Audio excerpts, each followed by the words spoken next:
ಮೋದಿ ಅವರು ಒಂದು ಮಾತನ್ನ ಹೇಳಿದ್ರು, ಅಬ್ ಕಿ ಬಾರ್ 400 ಪಾರ್. ಈ ಬಾರಿ 400ಕ್ಕೂ ಹೆಚ್ಚು ಸೀಟನ್ನು ಗೆಲ್ಲಬೇಕು ಅಂತ ಅವ್ರು ಹೇಳಿದ್ದಾರೆ. ಯಾಕೆ 400 ಯಾಕೆ? ನಮಗೆ ಲೋಕಸಭೆಯಲ್ಲಿ ಬಹುಮತ ಇದೆ, 2/3 ಮೆಜಾರಿಟಿ ಇದೆ. ರಾಜ್ಯಸಭೆಯಲ್ಲಿ ನಮಗೆ 2/3 ಮೆಜಾರಿಟಿ ಇದೆ, ಅಲ್ಪ ಬಹುಮತ ಇದೆ. ರಾಜ್ಯ ಸರ್ಕಾರಗಳಲ್ಲಿ ನಮಗೆ ಬೇಕಾಗಿರ್ತಕ್ಕಂಥ ಬಹುಮತ ಇಲ್ಲ. ಸಂವಿಧಾನವನ್ನ ತಿದ್ದುಪಡಿ ಮಾಡಬೇಕಾದ್ರೆ ಏನು ಮೂಲಭೂತವಾಗಿ ಸಂವಿಧಾನವನ್ನ ಸಂಪೂರ್ಣವಾಗಿ ತಿರುಚಿದ್ರು ಕಾಂಗ್ರೆಸ್ನವರು, ಅದರಲ್ಲಿ ಬ್ಯಾಡದೇ ಇರೋದನ್ನೆಲ್ಲ ತುರುಕಿದ್ರು, ವಿಶೇಷವಾಗಿ ಇಡೀ ಹಿಂದೂ ಸಮಾಜವನ್ನ ದಮನಿಸುವಂತಹ ರೀತಿಯಲ್ಲಿ ಕಾನೂನನ್ನು ತಂದಿಟ್ಟಿದ್ರು. ಇದೆಲ್ಲವೂ ಬದಲಾಗಬೇಕಾದ್ರೆ ಈ ಮೆಜಾರಿಟಿಯಲ್ಲಿ ಆಗುವುದಿಲ್ಲ. ಲೋಕಸಭೆಯಲ್ಲಿ ಕಾಂಗ್ರೆಸ್ ಇಲ್ಲ, ಲೋಕಸಭೆಯಲ್ಲಿ ಮೋದಿ ಅವರು 2/3 ಮೆಜಾರಿಟಿ ಬಂದಿದ್ದಾರೆ, ಮಾಡಲಿ ಅಂತ ಬಿಟ್ಟರೆ ಮಾಡ್ಲಿಕ್ಕೆ ಆಗುದಿಲ್ಲ. ನಮಗೆ ಲೋಕಸಭೆಯಲ್ಲೂ ಮೆಜಾರಿಟಿ ಬೇಕಾಗುತ್ತೆ, ರಾಜ್ಯಸಭೆಯಲ್ಲಿಯೂ ಕೂಡ 2/3 ಮೆಜಾರಿಟಿ ಬೇಕಾಗುತ್ತೆ, ರಾಜ್ಯ ಸರ್ಕಾರಗಳಲ್ಲಿಯೂ 2/3 ಮೆಜಾರಿಟಿ ಬೇಕಾಗುತ್ತೆ.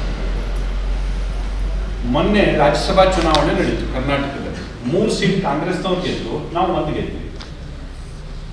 ಅಂದ್ರೆ ಕಾಂಗ್ರೆಸ್ನವ್ರ ಸಂಖ್ಯೆ ಜಾಸ್ತಿ ಆದಾಗ ನಾವು ಏನೇ ಸಂವಿಧಾನದಲ್ಲಿ ತಿದ್ದುಪಡಿ ಮಾಡಿದ್ರು ಕೂಡ ರಾಜ್ಯಸಭೆಯಲ್ಲಿ ಅದು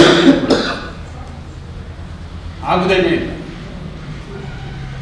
CAA ನಾವು ಏನೋ ಮಾಡಿ ಒಟ್ಟು ಜಾರಿಗೆ ತಂದ್ವಿ, ಸುಪ್ರೀಂ ಕೋರ್ಟ್ ಕೂಡ ಆರ್ಡರ್ ಕೊಟ್ಟಿತ್ತು, ಎಲ್ಲದನ್ನು ಸೇರಿಸ್ಕೊಂಡು ನಮ್ಗಷ್ಟು ಇದಾಗಲಿಲ್ಲ. ಲೋಕಸಭೆಯಲ್ಲಿ ಪಾಸ್ ಆಗ್ಬಿಡ್ತು, ರಾಜ್ಯಸಭೆಯಲ್ಲಿ ಭಾರಿ ಕಷ್ಟದಲ್ಲಿ ಪಾಸ್ ಆಯಿತು. ಆದರೆ ರಾಜ್ಯ ಸರ್ಕಾರಗಳಿಂದ ಅದ್ರ ಬಗ್ಗೆ ಒಪ್ಪಿಗೆ ಬರಲೇ ಇಲ್ಲ. CAA ನಮಗೆ ಇಂಪ್ಲಿಮೆಂಟ್ ಮಾಡ್ಲಿಕ್ಕೆ ಆಗಲೇ ಇಲ್ಲ. ಈಗ ಮಾಡಬೇಕು, ಅದನ್ನ ಬುಲ್ಡೋಸ್ ಮಾಡಿ ಸುಗ್ರೀವಾಜ್ಞೆ ಮುಖಾಂತರ ಮಾಡಬೇಕು ಅಂತ ಈಗ ಸರ್ಕಾರ ಹೊರಟಿದೆ. ಇಲ್ಲ ಅಂತಂದ್ರೆ ದೇಶದಲ್ಲಿ ಕಾನೂನು ಸುವ್ಯವಸ್ಥೆ ನಮ್ಮ ಕೈಯಲ್ಲಿ ಇರುವುದಿಲ್ಲ ಅಂತ. ಇದೊಂದು ದೇಶದ್ರೋಹಿಗಳ ಆಡಂಬರ ಆಗುತ್ತೆ.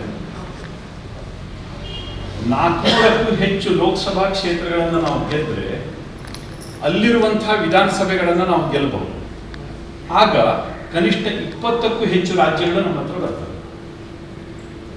20ಕ್ಕೂ ಹೆಚ್ಚು ರಾಜ್ಯಗಳು ನಮ್ಮ ಕೈನಲ್ಲಿ, ಬಿಜೆಪಿ ಕೈನಲ್ಲಿ ಬಂದ್ರೆ ರಾಜ್ಯ ಸರ್ಕಾರಗಳಲ್ಲಿ ಕೂಡ 2/3 ಮೆಜಾರಿಟಿ ನಮ್ಗೆ ಬಂದಾಗ, ಅಷ್ಟರ ನಂತರದಲ್ಲಿ ಲೋಕಸಭೆಯಲ್ಲಿ 2/3 ಮೆಜಾರಿಟಿ, ರಾಜ್ಯಸಭೆಯಲ್ಲಿ 2/3 ಮೆಜಾರಿಟಿ, ರಾಜ್ಯ ಸರ್ಕಾರಗಳಲ್ಲಿ 2/3 ಮೆಜಾರಿಟಿ. ಒಮ್ಮೆ ಇಷ್ಟ ಆದ ನಂತರದಲ್ಲಿ ಆಮೇಲೆ ಮಾರಿ ಜಾತ್ರೆ ನೋಡ್ರಿ ಹೆಂಗಿರುತ್ತೆ.